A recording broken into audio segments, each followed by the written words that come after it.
Hey, Kristen LaVamley with the East Valley team. So this morning I was checking out news on the internet and I came across an article from housingwire.com. Housing prices drop in June and will continue to fall. And considering that I just worked my off this weekend, I find that hard to believe. And many of my buyer clients are involved in bidding wars, so the concept that housing prices are falling is a little bit hard for me to grasp. Basically, the article's claiming that the end of the first-time homebuyers tax credit has put a real damper on the housing market, and that these first-time homebuyers are either not buying now, or when they go out to purchase a home, they just automatically deduct $8,000 off of the purchase price of the home. And it's a pretty competitive market in that first home buyers price bracket here in the Phoenix area, that if you just automatically deduct $8,000 off of every asking price, you're probably not going to be successful. In many cases, the homes here in Phoenix are selling for the asking price and sometimes above. I have a buyer right now who has an offer in on a property that's $10,000 above the asking price, and he's still lost out twice to a bidder who's bid a higher price for that property. So I am not getting this whole vibe here in Phoenix. Maybe where they're writing the article, but everywhere I don't get it.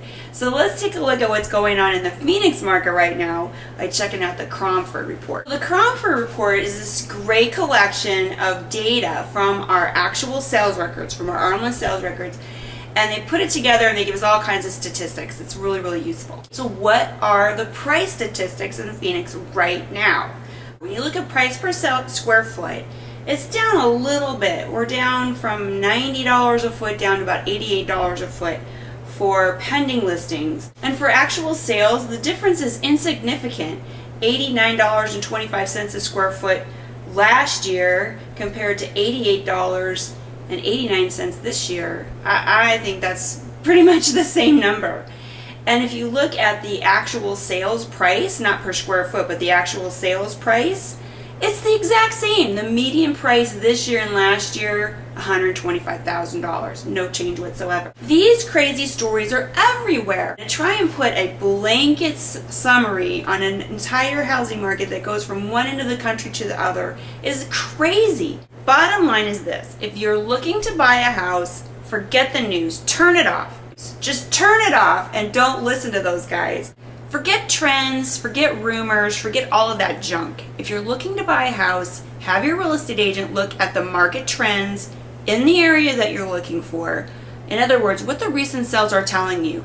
That little snapshot for the houses that you're interested in buying is the only thing that matters. Look at what's going on in your market, and not just all of Phoenix, in your particular city, even your particular neighborhood and your price range. That's the stuff you need to look at. That's going to help you determine your strategy so that you can actually buy a house.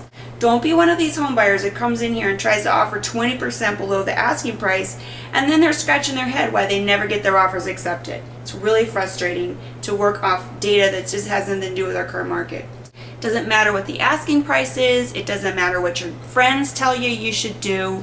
If you really want to buy a house, you're going to look at the recent sales, you're going to look for those micro trends, and you're going to base your asking price on that. It's the only thing that matters. It's the only thing that's going to make you successful. So if you have any questions or comments, shoot me an email at kristen@eastvalleyteam.com. I'd love to hear from you. I'd love to hear your crazy the market is down stories, and make it a great day.